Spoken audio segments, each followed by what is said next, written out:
Sony really need to rethink their strategy for all of this. They really do. When they came out and said that from January 2028 they were getting rid of all physical game releases, that lit a fire under a lot of people, myself included. But I can also see the side where people are like, I don't care, I just want digital. Understandable, you know? And I see that side because when the PlayStation 5 first released in 2020, I wasn't able to get a console until 2022. And that was only a digital-only game. And again, that was because there was no disc versions around. There were just none there because they decided to sell more digital releases. And seeing what they're going with now and saying that they're getting rid of physical discs, it's not going to go the way that they think it is, you know? But this is a petition. I will leave the link below. Save physical games, don't kill a disc. Tell Sony to keep physical PlayStation games. And it's currently been signed by 211,000 people, myself included. But in the issue, which is actually really correct, July 1st, Sony announced it will end production of physical discs for all new games starting January 2028. New games will be sold digitally or as a box containing only a download code, with no disc inside. Days earlier, GTA 6 confirmed it will launch with no disc at all. When the market leader ends the disc, the rest of the industry follows. Now with that there, I can understand because, well, PlayStation 2 was the first time I ever owned a DVD player. The PS3 was the first time I ever owned a Blu-ray player, and the PS4 Pro was the first time I ever used a 4K player. So it's interesting that they're the ones who are getting rid of all of this. But as you can see by here, and it's true. The irony is hard to miss. At E3 in 2013, 13 years ago, Sony won a generation of players by promising that when you buy PlayStation games, you can trade them, sell them, lend it to a friend, keep it forever. But then famously mocked the competition for trying to restrict exactly that. 13 years later, Sony is the one taking it away. Yeah, they were there, and they had the two guys handing literally a disc over to each other going, yes, you can lend it, you can sell it, you can do this, you can do that. Because Xbox were like, you know what, we want to just go digital and do digital games this way. Sony mocked them, but now they're like, ha, we're doing it. And it's so sad. And it does go on to say about, obviously, a disc is a real game you own. You can lend it, trade it, sell it, gift it, or collect it, or pass it down.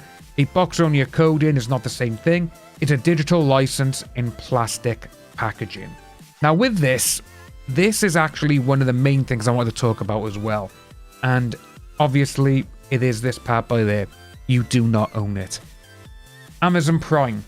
You can buy a movie on Amazon Prime, but you don't keep it.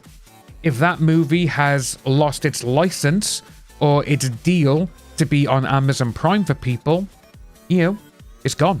You can't get it back. And this is what they've recently done. Remember, Sony, for some unknown reason, deleted 500 movies from its catalogue, and people who bought those movies, some of those movies were full price, 20, 30 bucks, 40 bucks. They lost them. And again, it's always down in the little print where people just sadly do not read, and that is, we can get rid of it, you have a license to hold it. That is it.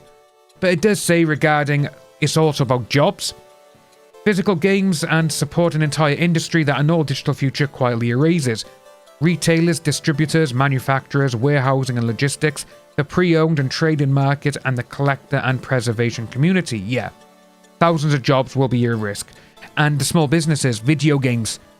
You know, here in the UK, we got Game, we got CEX, and we also got Smith's Toy Store.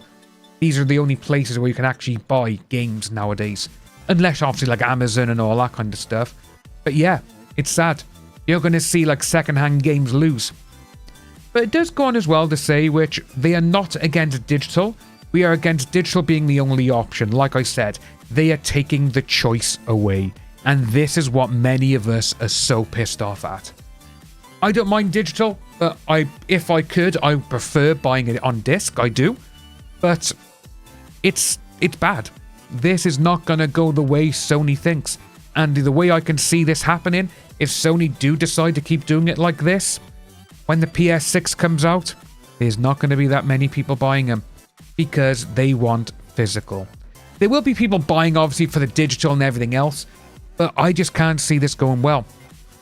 What was it? I think it's something like 85% of PlayStation sales are digital, which is understandable. That's because, well, the PS5, they made a lot of that now become, oh, we haven't got any PlayStation 5 consoles. Oh, we're putting them up. But the digital is the cheapest option if you want it. It sucks, it really does. Like I said myself, I am for and against both because I buy physical, but I also buy digital. And if you want to keep having that choice, that option to buy physical or buy digital, that is down to you. But the choice should be there. The option should be there for everyone. Like and subscribe, guys. As always, my name is Dan. Take care, and I'll see you in the next video.